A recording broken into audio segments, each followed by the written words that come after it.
So today I have what I hope will be a really enjoyable and special treat kind of yoga practice for you.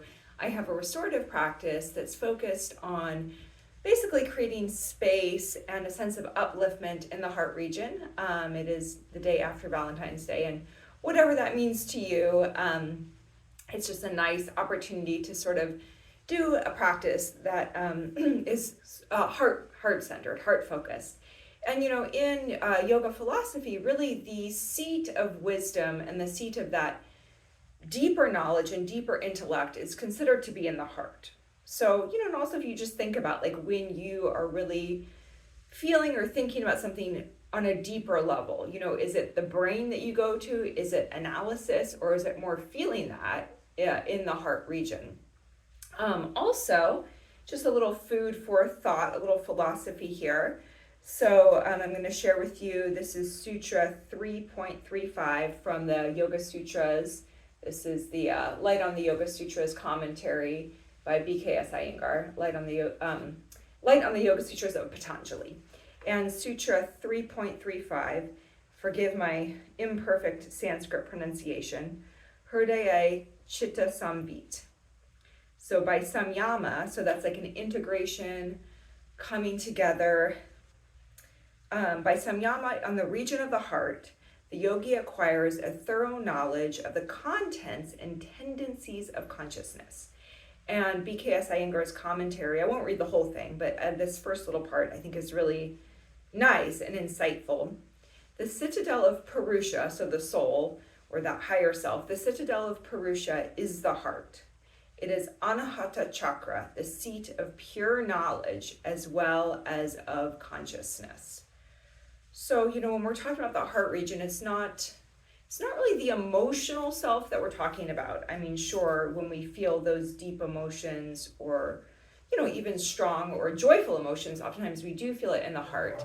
But the heart region is also important for knowledge, for wisdom, for understanding of the consciousness. All right. All that aside, let us, and whether or not any of that resonates with you, hopefully you'll enjoy this practice, right? So all that aside, let's do a nice restorative practice. So we're going to start off, today this practice is fairly prop heavy. I'm going to be using 2 chairs, 2 bolsters, possibly some blankets, and like always, if you don't have all those things, don't stress it. You can just make do with it, whatever you have around.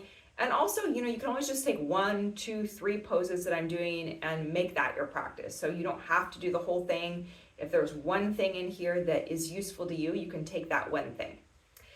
But I'm going to start with a horizontal bolster, Supta Baddha Konasana, so reclined bound angle pose using 2 horizontal bolsters.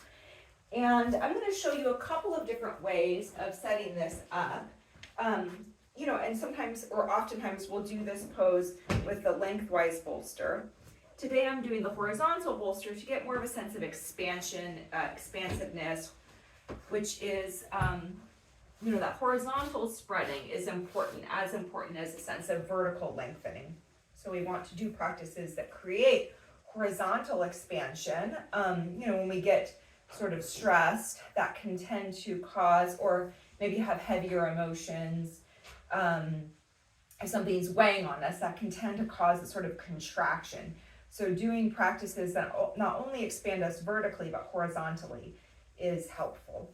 Also, this pose, Supta Baddha Konasana, it's very good if you have any feelings of heaviness in the abdomen, like for instance, for menstruation, it's definitely one of the number 1 go-to poses. So I'm going to do with the 2 bolsters, and then I'm going to take support for my outer thighs, and I'm going to have an additional blanket for my head. I may or may not need that, but I'll show you.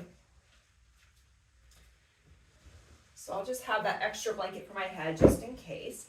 And then I like to start sitting up on the bolster with the feet together, the knees apart, and then I'm going to support the outer thigh, so that way the inner legs can get the message to release. When we support the outer thighs, those inner legs get the message to release.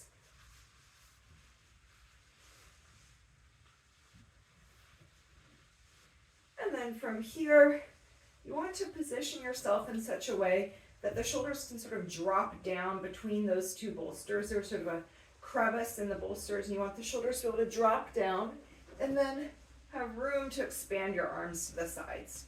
You may need to adjust your shoulders, so you can even grab your own bottom tip of the shoulder blade here and then take that shoulder blade into the back, draw those shoulders down, let the chest be open, arms to the sides, palms up, and then just rest here, just rest here.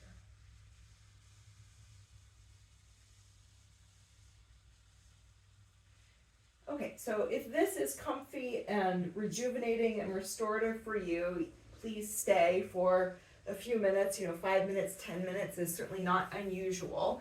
I do want to show you another setup though, in case this just isn't floating your boat this morning or this evening or afternoon, whenever you're doing this recording. So you can also do with just one bolster. And if you do with just one bolster, it's going to be a little bit more back bendy, and I would recommend having at least a little something behind your head so that the back of the neck doesn't get shortened. And then again, we'll have the feet together, the knees apart. You'll roll on back. Sorry, I paused for a second. We're fostering, potentially adopting a Great Dane, and he's sniffing around the door outside. So we may get a visit from a giant loving beast at some point during this recording. And then again, you'll let those arms release down. So you want to get the sense of openness in this upper chest region. So find a comfortable resting spot for those arms. And then relax the abdomen, relax the inner legs. This is a do nothing pose. So you want to set it up and completely let go.